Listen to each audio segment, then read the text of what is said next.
वैसे पहले ना लोगों के बात ये है कि हमारा तो तुम्हारी जो उंगली है ना कैमरे के आगे है, तो वैसे जो है ना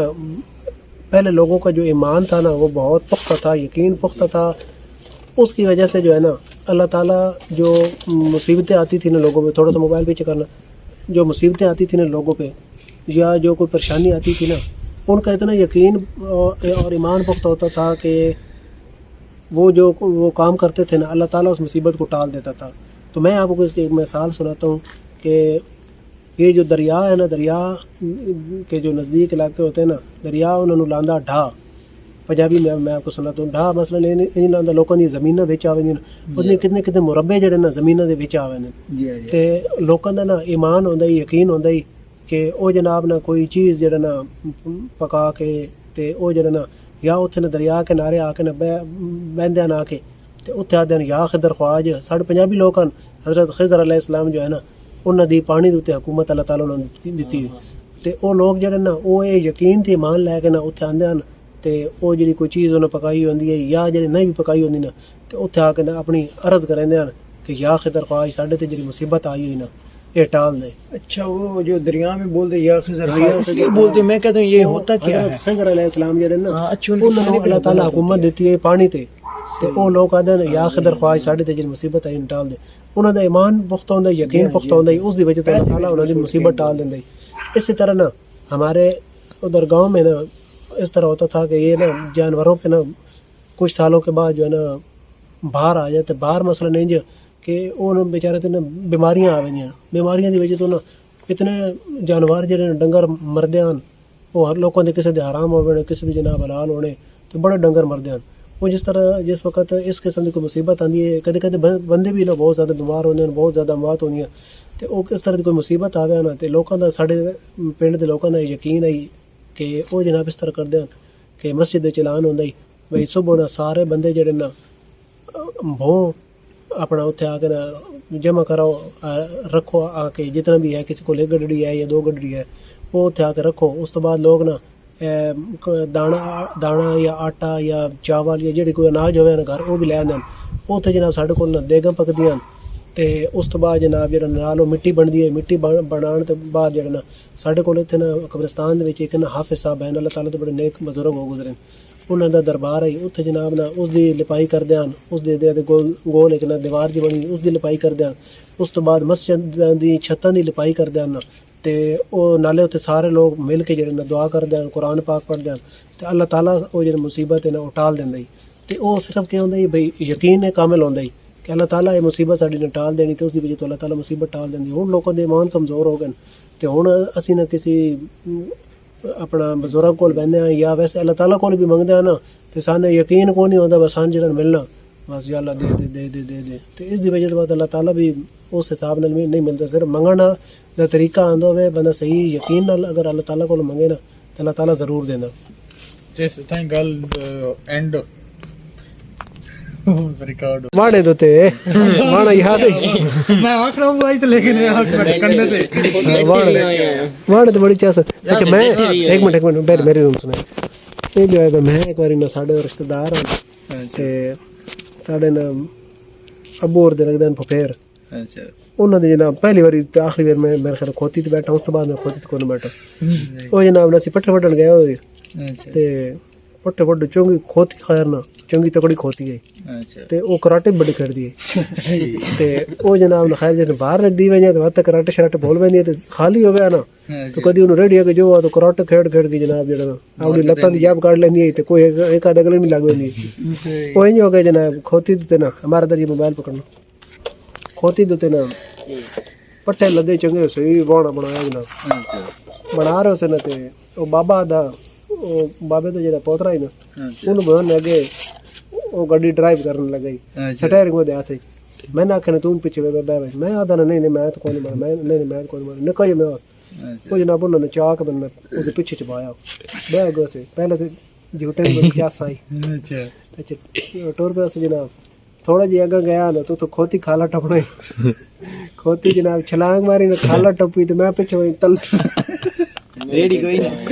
ਉਹ ਬਾਅਦ ਦੁਬਾਰਾ ਮੈਂ ਨਾ ਦਰਨ ਬੈਂਦਾ ਦਨ ਮੈਂ ਕਹਿੰਦਾ ਮੈਂ ਬਹੁ ਜਿਹੜੇ ਬਾਣੇ ਪੈ ਲਿਆ ये झूठा बम है ਹਾਂ ਮੇਰੇ ਤੇ ਨਹੀਂ ਬਹੁ सैलाब आया है पीछे ना ਅੱਛਾ पीछे पीछे 14 ਅੱਛਾ 15 ਚ ਆਇਆ ਨਾ 15 ਦੇ ਵਿੱਚ ਆਇਆ ਸੈਲਾਬ ਤੇ ਇਹਨਾਂ ਵਾਲੇ ਡੇਰੇ ਨੂੰ ਪੀਟਰ ਆਪਣਾ ਲਾ ਕੇ ਘਰੇ ਸੱਟੇ ਹੋਇਆ ਜੀ ਅੱਛਾ ਹਾਂ ਤੁਸੀਂ ਤੁਹਾਡੇ ਯਾਦ ਆਇਆ ਰੇੜੀ ਲੈ ਕੇ ਗਿਆ ਸੀ ਅੱਛਾ ਤੇ ਰੇੜੀ ਲੈ ਆਇਆ ਸੀ ਆਂਦਾ ਹੀ ਮੈਂ ਲੈ ਕੇ ਗਿਆ ਉਸਮਾਨ ਵੀ ਪੋਲੀ ਮੇਰੇ ਨਾ ਪੋਲ ਵਿੱਚ ਮੇਰੀ ਪੋਲ ਕੋ ਲੈਂਦਾ ਪਿਆ ਉਹਨਾਂ ਕਹਾ ਭਾਈ ਚੱਲ ਭਾਈ ਜੋ ਬਾਂਝ ਮੈਂ ਕਹਾ ਚਲੋ ਠੀਕ ਮਨ ਮਜ਼ਾ ਆ ਗਿਆ ਮੈਂ ਪਹਿਲੇ ਆਂਦੇ ਨੇ ਆਪਣੇ ਨਾਰਮਲ ਰੂਟੀਨ ਚ ਇੱਕ ਬਾਣੇ ਚ ਮੈਂ ਨੱਪੇ ਦੂਏ ਬੰਬੂ ਚ ਦੂਏ ਮਾਮੇ ਨੱਪੇ ਹੋਇਆ ਅੱਛਾ ਰੇੜੀ ਦੇ ਕੇ ਜੁਪੇ ਤੁਸੀਂ ਦੋ ਹਾਂ ਦੋਵੇਂ ਸਲਾਬ ਵਿੱਚ ਰੇੜੀ ਲੈ ਕੇ ਘਰ ਆ ਗਏ ਸਲਾਬ ਵਿੱਚ ਅੱਛਾ ਮੈਂ ਵੀ ਤੈਨੂੰ ਗੱਲ ਸੁਣਾ ਦਾਂਗਾ ਉਹ ਲੈ ਕੇ ਘਰ ਆਇਆ ਉਸੇ ਤੇ ਉਹ ਤੋਂ ਪੀਟਰ ਸ਼ੀਟਰ ਸੱਟਿਆ ਤੇ ਮੈਂ ਜਿਵੇਂ ਉਹ ਆਪਣੇ ਨਾਰਮਲ ਰੂਟੀਨ ਚ ਬੰਬੂਆਂ ਚ ਨੱਪਿਆ ਤੇ ਮੈਂ ਯਾਰ ਗੇਲ ਕੇ ਲਈ ਮੈਂ ਮਾਮਾ ਕਹੀ ਮਜ਼ਾ ਨਹੀਂ ਪੈਂਦਾ ਜਣੇ ਯਾਰ ਇਹ ਤੇ ਚੰਗਾ ਤੂੰ ਜੁਪਿਆ ਨਾ ਪਰ ਮੂੰਹ ਐ ਨਹੀਂ ਕਰ ਤੇ ਪਤਾ ਲੱਗੇ ਤਾਂ ਕਿ ਕੋਈ ਜੁਪੇ ਹੋਏ ਅੱਛਾ ਜੇ ਤਾਂ ਵਾਕਈ ਮੈਂ ਉਂਜਰ ਮੂੰਹ ਕੀਤਾ ਤਾਂ ਫੀਲਿੰਗ ਉਂਜੀ ਆ ਰਹੀ ਫੀਲਿੰਗ ਯਾਰ ਖੋਤੀ ਵਾਲੀ ਕਰਕਲ ਪੂਰੀ ਫੀਲ ਆਇਆ ਕਰਕਲ ਵੇ ਜਿਹੜਾ ਬਗ ਜੁਪੇ ਵੰਦੇ ਜਿਸ ਟਾਈਮ ਪਾਣੀ ਦੀ ਵੇ ਸੱਟੀ ਨਾ ਰੇੜੀ ਰੇੜੀ ਹੋ ਗਈ ਚੰਗੀ ਬਲੀ ਵਜ਼ਨੀ ਪਾਣੀ ਦੇ ਵਿੱਚ ਟੋਰਨੀ ਔਖੀ ਹਾਂ ਉਹ ਤਾਂ ਲੋ ਜਾ ਸੀ ਨਹੀਂ ਹੁੰਦੀ ਨਾ ਤੋ ਚਿਪਕ ਵੰਦੇ ਚਿਪਕ ਵੰਦੀ ਹਾਂ ਉਹ ਜਿਹੜੇ ਟਾਈਮ ਉਸ ਲੈ ਕੇ ਵੜਿਆ ਨਾ ਤੇ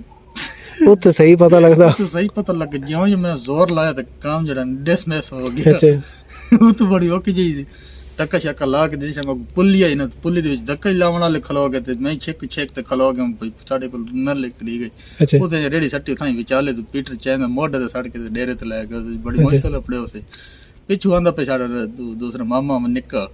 ਉਹ ਆਂਦਾ ਪੇ ਜਿਸ ਟਾਈਮ ਰੇੜੀ ਕੋਲ ਆਪੜਿਆ ਤੇ ਰੇੜੀ ਜਾਂ ਹੱਥ ਰੱਖੇ ਜਿਸ ਪੈਰ ਸਲਿਪ ਟੰਗ ਖਲੀਆਂ ਸਿਰ ਤਲਣਾ ਅੱਛਾ ਖਲੀਆਂ ਕਰ ਪਿਆ ਚਾਚਾ ਮੇਰਾ ਚਾਚਾ ਹਾਂ ਉਹਨੂੰ ਭਾਈ ਸਨ ਪੀਟਰ ਸ਼ੀਟਰ ਬੋਲ ਗਏ ਜਿਵੇਂ ਚਾਈ ਖਲੋਤਾ ਮੋਢੇ ਤੇ ਸੱਟੇ ਹੋਇਆ ਪਿੱਛੇ ਆ ਕੇ ਚਾਇਆ ਤਾਂ ਗੁੱਤ ਲੈਂਦਾ ਉਹਦਾ ਵਿੱਚ ਲੱਤਾਂ ਬਾਹਰ ਉਹਨੂੰ ਪਤਾ ਹੀ ਮੇਰੀ ਲੱਤਾਂ ਬਾਹਰ ਹੈ ਅੱਛਾ ਲੱਤਾਂ ਦੀ ਬਾਹਰ ਪਈ ਤਾਂ ਵਿੱਚ ਉਹ ਹੱਥ ਮਰਿੰਦਾ ਉਹਦਾ ਵਿੱਚ ਬੈਠ ਕੇ ਪਾਸ ਵਜਿਆ ਅੱਛਾ ਜੇ ਨੂੰ ਕੱਢਿਆ ਮੈਂ ਬਚ ਗਿਆ ਮੈਂ ਜਿੰਦਾ ਬੜਾ ਕਿ ਚਾਹ ਕੇ ਮੰਜੀ ਤੇ ਸੱਟਾ ਤੇ ਪਤਾ ਸੀ ਆ ਕਿ ਜੀ ਪੀਟਰ ਵੇਖਾ ਤੇ ਪੀਟਰ ਦੇ ਵਿੱਚ ਸਾਰਾ ਪਾਣੀ ਛਾਣੀ ਟੈਂਕੀ ਦੇ ਭਰਿਆ ਪਿਆ ਪਾਣੀ ਭਰਿਆ ਪਿਆ ਤੇਲ ਪਾਣੀ ਮਿਕਸ ਹੋ ਗਿਆ ਇਹ ਜੇ ਬਾਨਵੇ ਵਾਲਾ ਸਲਾਬ ਆਇਆ ਨਾ ਤੇ ਮੈਂ ਤੇ ਮੇਰੇ ਨੇ ਪਿਤਰੇਰ ਇਹ ਪਕੜ ਮੈਂ ਤੇ ਮੇਰੇ ਪਿਤਰੇਰ ਅਸੀਂ ਨਿੱਕ ਹੁੰਦਾ ਸੀ ਤੇ ਉਹ ਜਨਾਬ ਇੰਜ ਹੋਇਆ ਭਾਈ ਉਸ ਦਾ ਨਾ 12 ਰਬੀਉਲ ਅਵਲ ਆਈ ਸਹੀ ਉਸ ਟਾਈਮ ਨਾ 12 ਰਬੀਉਲ ਅਵਲ ਆਇਆ ਜਸ਼ਨ ਈਦ ਮਿਲਾਦ ਨਬੀ ਇਹ ਕੋਨਾ ਲਾਉਂਦੇ ਜਲੀ ਹੈ ਤਾਈ ਲੋਕ ਆਦੇ ਉਹਨਾਂ ਨੇ 12 ਵਫਾਤ 12 ਵਫਾਤ ਉਹ ਜਨਾਬ ਨਾ ਇੰਜ ਹੋਇਆ ਭਾਈ ਆਪਣਾ ਨਾ ਮੇਰੀ ਮਾਂ ਖੀਰ ਪਕਾਵੇ ਸੀ ਬਾਹਰ ਨਾ ਆਪਣੇ ਗ੍ਰਾਂ ਦੇ ਜਿੱਥੇ ਸਾਡੇ ਘਰ ਹੈ ਨਾ ਉੱਥੇ ਅਸੀਂ ਨਵੀਂ ਜਾ ਲਈ ਹੋਈ ਤੇ ਜਿਹੜਾ ਅੱਛਾ ਡਬਰੇ ਜਿਹੇ ਬਣਾਏ ਹਨ ਅੱਛਾ ਕਮਰੇ ਸ਼ਮਰੇ ਉੱਤੇ ਕੋਨਾਂ ਬਣਾਏ ਉਹ ਜਨਾਬ ਵਿਚਕਾਰ ਉੱਥੇ ਨਾ ਦਰਖਤ ਜਿਹਾ ਲਾਏ ਹੋਈ ਉਹਦੀ ਛਾਂ ਥੱਲੇ ਨਾ ਜਿਹੜਾ ਨਾ ਉਹ ਚੋਲ ਰੱਖੀ ਉੱਥੇ ਅੰਮੀ ਨੇ ਖੀਰ ਵੀ ਪਕਾਵੇ ਤੇ ਉਦੋਂ ਜਨਾਬ ਨਾ ਮੇਰਾ ਚਾਚਾ ਆਇਆ ਚਾਚਾ ਆਖਿਆ ਨਿੱਕਾ ਚਾਚਾ ਉਸ ਆ ਕੇ ਆਖਿਆ ਵੀ ਜਿਹੜਾ ਨਾ ਸਲਾਬ ਆ ਗਿਆ ਪਾਣੀ ਨੇੜੇ ਲੱਗ ਆਇਆ ਤੇ ਚਲੋ ਨਿਕਲਣਾ ਵੀ ਕਰੀਏ ਤੇ ਅੰਮੀ ਆਦੀ ਜਾਣੇ ਨਾ ਖੀਰ ਤਾਂ ਖਾ ਲਈ ਵਤ ਵਾਂਦਾ ਨੇ ਅੰਮੀ ਜਨੇ ਖੀਰ ਉੱਤੇ ਪਕਾਉਂਦੀ ਵੀ ਆਈ ਤੇ ਝਟ ਬਾਅਦ ਪਾਣੀ ਸਾਡੇ ਗੇਟ ਵਿੱਚ ਵੜਾ ਪਾਣੀ ਜਨਾ ਵੜਾ ਅਸੀਂ ਆਖਿਆ ਖੈਰ ਮੇਰੇ ਥੋੜੀ ਦੇਰ ਬਾਅਦ ਜਨਾ ਪਾਣੀ ਦੀ ਸਤ੍ਹਾ ਬੁਲੰਦ ਹੋਣ ਲੱਗ ਪਈ ਉਹ ਬਾਅਦ ਜਨਾਬ ਅਸੀਂ ਮੇਰੀ ਭੈਣ ਤੇ ਮੈਂ ਤੇ ਸਾਡੀ ਵੱਡੀ ਭੈਣ ਸੀ ਨਿੱਕੇ ਸੀ ਉਹ ਪਹਿਲੇ ਸਾਂਝ ਜਨਾਬ ਨਾ ਮੁੰਤਕਿਲ ਕੇ ਤੋਂ ਸਾਡੇ ਗ੍ਰਾਂ ਹੀ ਥੋੜੀ ਜਿਹੀ ਬਾਕੀ ਆਬਾਦੀ ਉੱਚੀ ਜੀ ਕਿਉਂਕਿ ਸਲਾਬ ਜ਼ਦ ਜਿਹੜੇ ਇਲਾਕੇ ਨੇ ਉਹਨਾਂ ਵਿੱਚ ਨਾ ਆਬਾਦੀਆਂ ਗ੍ਰਾਂ ਦੇ ਵਿਚਕਾਰ ਉੱਚੀਆਂ ਇਹਦੇ ਆਦੇ ਜਿਹੜੇ ਜਿੱਕੇ ਨਵੀਆਂ ਆਬਾਦੀਆਂ ਬਣੀਆਂ ਗਈਆਂ ਨੇ ਉਹ ਜਿੱਕੇ ਉਹ ਜਨਾਬ ਨਾ ਉਹਦੇ ਸਾਨੂੰ ਮੁੰਤਕਿਲ ਕੇ ਤੋਂ ਨੇ ਉਹ ਪਿੱਛੋਂ ਜਨਾਬ ਇਹ ਬਈ ਪਾਣੀ ਤੇ ਜਨਾਬ ਨਾ ਕੋਈ ਮਿੰਟ ਲੱਗੇ ਜਾਂ ਆਧਾ ਘੰਟਾ ਲੱਗੋ ਸੀ ਪਾਣੀ ਜਨਾਬ ਨਾ ਸਮਝ ਕੋ ਨਾ ਆਵੇ ਸਾਨੂੰ ਇਦੋਂ ਵੀ ਪਾਣੀ ਹਰ ਪਾਸੇ ਪਾਣੀ ਕਿਉਂ ਜੇ ਉਹ ਸਾਡੇ ਕੋਲ ਉੱਥੇ ਨਹਿਰ ਹੈ ਨਾ ਨਹਿਰ ਦਾ ਬੰਦ ਆਈ ਉੱਤੇ ਪਿੱਛੇ ਪਾਣੀ ਡੱਕਿਆ ਨੇ ਜਿਸ ਟਾਈਮ ਜਨਾਬ ਪਿੱਛੇ ਆਬਾਦੀਆਂ ਡੁੱਬੀਆਂ ਨਾ ਇਸ ਸਾਈਡ ਤੇ ਉਹ ਨਾ ਬੰਦ ਜਨਾ ਫੌਜੀਆਂ ਤਰੋੜਿਆ ਤੇ ਉਹ ਪਾਣੀ ਇਤਨੀ ਕੁ ਸਪੀਡ ਵਿੱਚ ਨਿਕਲਿਆ ਨਾ ਬਈ ਉਹ ਤੋਬਾ ਅੱਲਾ ਮਾਫ ਕਰੇ ਬਹੁਤ ਜ਼ਾਲਮ ਪਾਣੀ ਹੈ ਉਹ ਜਨਾਬ ਨਾ ਪਾਣੀ ਆ ਗਿਆ ਹਰ ਪਾਸੋਂ ਤੇ ਇਤਨੀ ਕੁ ਸਪੀਡ ਤੇ ਇਤਨਾ ਜਨਾਬ 5-6 ਫੁੱਟ ਪਾਣੀ ਸਾਡੇ ਗਰਾਊਂਡ ਦੇ ਵਿੱਚ ਟੱਪਦਾ ਰਿਹਾ ਉਹ ਵਾ ਜਨਾਬ ਸਾਡੇ ਸਮਾਨ ਜਿਹੜੇ ਨੇ ਇਹਦੇ ਬਾਹਰ ਹਨ ਉਹ ਇੰਜ ਜਿਵੇਂ ਤੂੰ ਨੇ ਸੁਣਿਆ ਤਾਂ ਰੈਡੀ ਦੇ ਅੱਗੇ ਝੁੱਕ ਕੇ ਉਹ ਬਰਾਬਰ ਛੁੱਟੀ ਆਇਆ ਤੇ ਚਾਚੇ ਤੇ ਜਨਾਬ ਸਾਰੇ ਰਿਸ਼ਤੇਦਾਰ ਉਹ ਵਧਣਾ एक दो जने रेडी दे अगे जुपन एक दो पीछे धक्के लावन ते सामान पेटियां शेटियां ते अरश चाह के ले आवन पर ते एक ना साडा बाबा ही मेरी अम्मी दा चाचा वो जनाब ना उन्हें भी नवी नवी जा लई है ना उन थोड़ी जी उन्हां दी ऊंची जा एडी ऊंची कोने उन्होंने सारे आके भाई बाबा आ वंज भाई ते पानी चाड़ो सी बाबा कने तुसी वंजो मैं बड़ा तगड़ा मैं तारूंगा दी वो राती जनाब ना कोई 10-11 बजे दा टाइम आया बाबे और मंजी गती उथे वेड़े ते बाबे और दी मंजी थले पानी आया बाबे और जनाब मारन चीका ते आवाज ओ मैंने बचाओ ओ वो जनाब ना आधी राती वो सारे रिश्तेदार ये जवान आन वो जनाब आए बाबे नु तो कड्डे ने ते ता बाबे और घर गए तौबा अल्लाह माफ कर बड़ा मुश्किल जेड़ा ना टाइम आई ते इतना पानी है लोगों दे घर तबाह हो गए फसलां तबाह हो गई सड़कां उड़ गई साढ़े ग्रां जेड़ा ना मसलन दुकानां ते ना जे कोई सामान पे आई ना वो कोई 6-7 दिहाड़े कि 10 दिहाड़े कोई ना बच सके नवे लैन ना साढ़े जावरी शहर है वो भी ना सारा तकरीबन डूब गई और शहर डूब गई ते कोई ना बच सके वो जनाब ख़त्म हो गया मट्ठा और उस तो बाद जनाब ना एक दिहाड़े रेडी कड्डियों ने वो चंगा तगड़ा जना के खोता के पानी खच्चर वो जो के ना ते वो साढ़ा एक दुकानदार आई उस दिन नाल बंदे गए ते जावरियां वो डूबी हुई दुकानां दे विच सामान को लैके आए तां जेड़ा ना ओहदे तकसीम कितो ना वो जो ना मेरे ख्याल है उस टाइम ना पता नहीं कहंदी नवाज शरीफ दी शायद हुकूमत आई इन्हां वद ना राशन दिता ही वो जनाब हबीब घी होंदा ही ते उस तो बाद आटा ते चीनी ते दाल 92 में हाँ ये आईयां वो ट्रक आवन साढ़े तकरीबन ग्रां ना रोजाना ट्रक आवन नवाज शरीफ वो ट्रक आवन ते वो जेड़े कोई वाल थोड़े तकड़े बंदे वो ना जनाब 5-5 6 बार ले लिया जेड़े छोटे माड़े बंदे उन्होंने एक बार भी कोई लभे किसी ने एक बार मस्से को लभे तो लभे ते बड़ा औखा लोगों ने टाइम गुजारा। इसी तरह ना 2010 का जब सैलाब आया था ना सैलाब आया ना तो उधर संदराल भी आया था तो जो ना जब इमदादी ट्रक आया ना तो उसके अंदर ना एक जो इमदादी सामान था खाने वाला उसमें ना एक अजीब सी चॉकलेट या आइसक्रीम थी वो उधर के लोगों के लिए ना पहली बार थी ठीक है। अब मेरे जो बड़े चाचू है ना उधर कोई खाता नहीं था किसी को पसंद ना आई वो जो ऐसे थे ना वो बेच देते थे उनसे वो ख़रीद के ले आते। मैं आपको बताऊं वो उस टाइम खाई थी और उसका जायका ऐसा था कि अभी भी याद है और उस जैसी बात में नहीं खाई। हाँ पहले चीज़ें बड़ी अच्छी होती थी बड़ी काबिल होती थी। उस्मान साहब सलाब मेरे ही टॉपिक है ठीक है चाचू सलाब ये उस टाइम था अभी सही नहीं गल मेरे से पहले बाद में आया ये गल तो सुनो इसी नहीं रहे बंदा ਅਸੀਂ ਜੰਮੇ ਨਹੀਂ ਸੀ ਲੇਕਿਨ ਸਾਨੂੰ ਅਸੀਂ ਜੰਮੇ ਨਹੀਂ ਸੀ ਲੇਕਿਨ ਸਾਨੂੰ ਕਹਾਣੀਆਂ ਸੁਣਾਈਆਂ ਜਾਂਦੀਆਂ ਨੇ 92 ਦੇ ਸਲਾਬ ਦੀਆਂ ਤੇ ਜਿਸ 1992 ਵਾਲਾ ਆਇਆ ਸਲਾਬ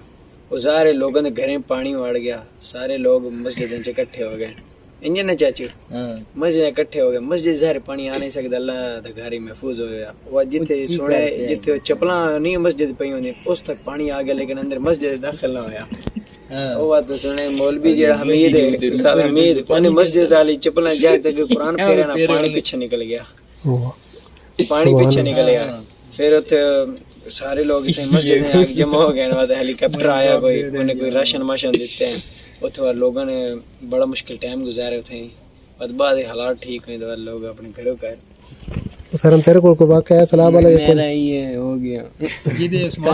चलो ठीक है आज दा प्रोग्राम जेड़ा ना वो इत्थे खत्म कर दें टाइम हो गया तकरीबन 1:45 होने वाले तो ये अज असी जेड़ा किस्मत जेड़ा मिलाया बात इस तो पीछे पत्नी बात दोबारा ना चाची बग्गू की शादी होनी तो ना सब इकट्ठे होना अब ये पहली है वो भी खत्म करा हुआ है ते ए चाचा इंसान की शादी है जिस सन इकट्ठा किया ते 2 बजे तक बैठे हुए ते हुण असीं प्रोग्राम खत्म कर दे ते उस्मान अल्लाह हाफिज बोलो ओके अल्लाह हाफिज ते हमारा इधर आप भी बोलो अल्लाह हाफिज चाचू अफजाल अल्लाह हाफिज तो मेरी तरफ भी अल्लाह हाफिज मिलेंगे नई वीडियो में अल्लाह हाफिज।